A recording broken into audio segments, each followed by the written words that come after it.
সুপ্রিয় শিক্ষার্থীবৃন্দ, শুভ সন্ধ্যা। আল্লাহর অশেষ রহমতে আমি এমআইটি স্যার ভালো আছি। নিশ্চয়ই তোমরা ভালো আছো।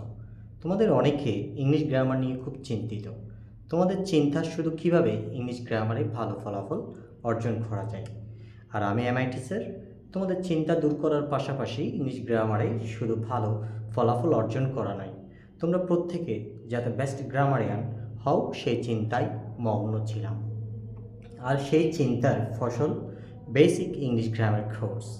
এই কোর্সটি ৯৫টি লেসনে আমি এমনভাবে সাজিয়েছি যার মাধ্যমে প্রত্যেক শিক্ষার্থী তাদের বেসিক ডেভেলপ করতে পারবে। পাশাপাশি তোমরা প্রত্যেকে জিরো থেকে হিরোতে নিজেকে রূপান্তর করতে পারবে।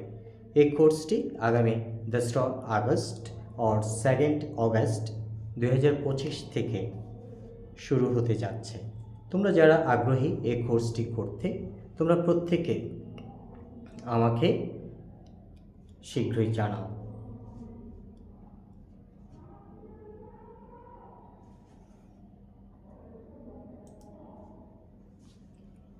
প্রিয় শিক্ষার্থীবৃন্দ, আল্লাহর অশেষ রহমতে আজকে আমি বেসিক ইংলিশ গ্রামার কোর্সের প্রথম ক্লাস, যা বেসিক ইংলিশের ভিত্তি বলে বিবেচিত letter, alphabet, vowel, consonant, semi vowel নিয়ে আলোচনা করব।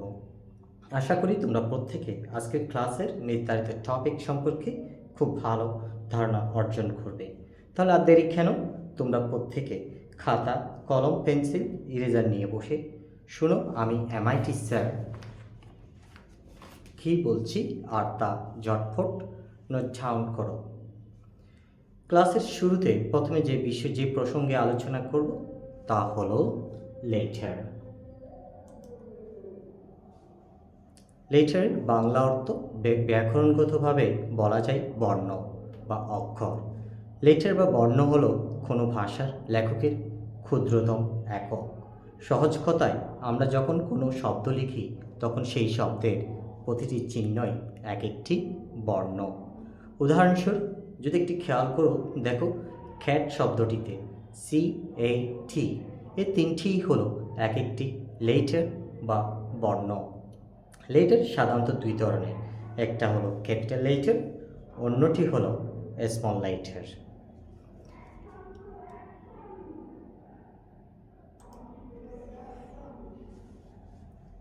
এবার আসি অ্যালফাবেট বা বর্ণমালা প্রসঙ্গে।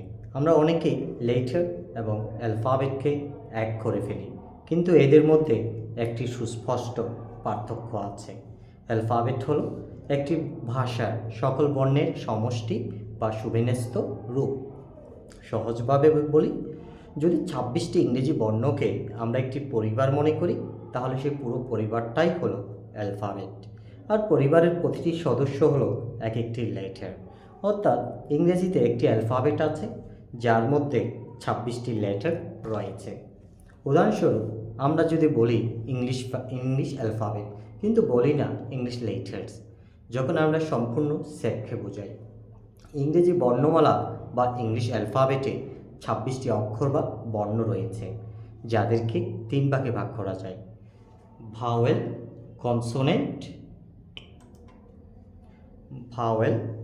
কনসোনেন্ট এবং সেমি ভাওয়েল। এই ধারণাগুলো ইংরেজি উচ্চারণ এবং শব্দ গঠনে অত্যন্ত গুরুত্বপূর্ণ। এখন আসো ভাওয়েল সম্পর্কে বলি। ভাওয়েল হলো সেই সব অক্ষর যা উচ্চারণ করার সময় ফুসফুস থেকে আসা বাতাস মুখ দিয়ে সরাসরি বেরিয়ে যায়, কোনো বাধা ছাড়াই।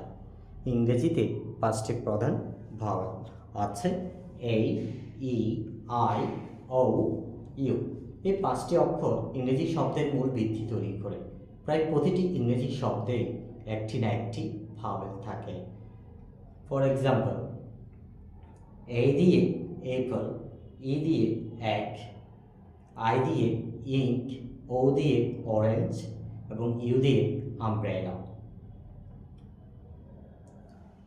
এখন আসি আমরা কথা বলবো আরেকটি বিষয় নিয়ে, সেটি হলো যে টপিক নিয়ে, সেটা হলো কনসোনেন্ট। কনসোনেন্ট হলো সেই সব অক্ষর যা উচ্চারণ করার সময় ফুসফুস থেকে আসা বাতাস মুখ বা গলার কোনো অংশে বাধা পেরিয়ে বেরিয়ে আসে। এই বাধা জিহ্বা, দাঁত, ঠোঁট বা তালু দিয়ে তৈরি হতে পারে। ইংরেজি বর্ণমালায় নির্ভেজাল 19টি কনসোনেন্ট আছে। বি, সি, ডি, এফ, জি, এইচ, জে, কে, এল, এম, এন, পি, কিউ, আর, এস, টি, V, x, Z.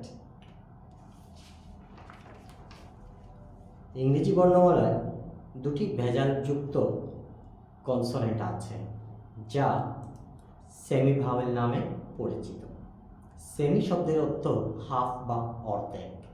Semi vowel হলো এমন অক্ষর যা কখনো ভাওয়েলের মতো এবং কখনো কনসোনেন্টের মতো কাজ করে। ইংরেজিতে দুটি প্রধান সেমি ভাওয়েল আছে, ডাব্লিউ এবং ওয়াই। এদের ব্যবহার শব্দের মধ্যে তাদের অবস্থানের উপর নির্ভর করে। ডাব্লিউ এর ব্যবহার সম্পর্কে এখন বলবো। যখন ডাব্লিউ শব্দের শুরুতে আসে এবং তারপর একটি ভাওয়েল থাকে তখন এটি কনসোনেন্ট হিসেবে কাজ করে। উদাহরণস্বরূপ উই, ওয়াটার, উইন্ডো ইত্যাদি। যখন ডাব্লিউ কোনো ভাওয়েলের পরে আসে এবং একটি ডিফথং বা দুটি স্বরধ্বনির মিশ্রণ তৈরি করে তখন এটি ভাওয়েল হিসেবে কাজ করে, যেমন খাও, নাও, ফ্লাও ইত্যাদি।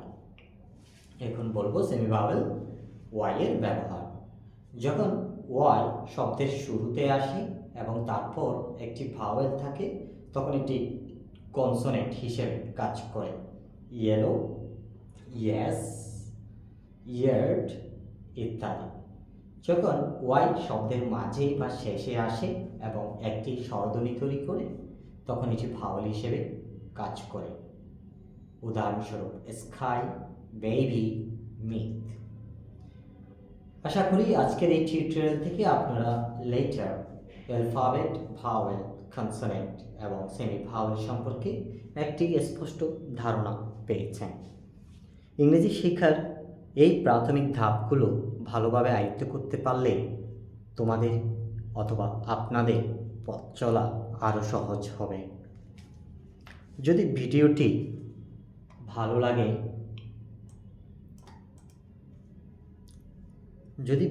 ভালো লেগে থাকে তাহলে অবশ্যই লাইক করেন, বন্ধুদের সাথে শেয়ার করবেন এবং আমাদের চ্যানেলটি সাবস্ক্রাইব করতে ভুলবেন না। তোমাদের বা আপনাদের কোনো প্রশ্ন থাকলে কমেন্ট বক্সে জানাতে পারবে অথবা পারবেন, আমরা উত্তর দেওয়ার চেষ্টা করব। ধন্যবাদ।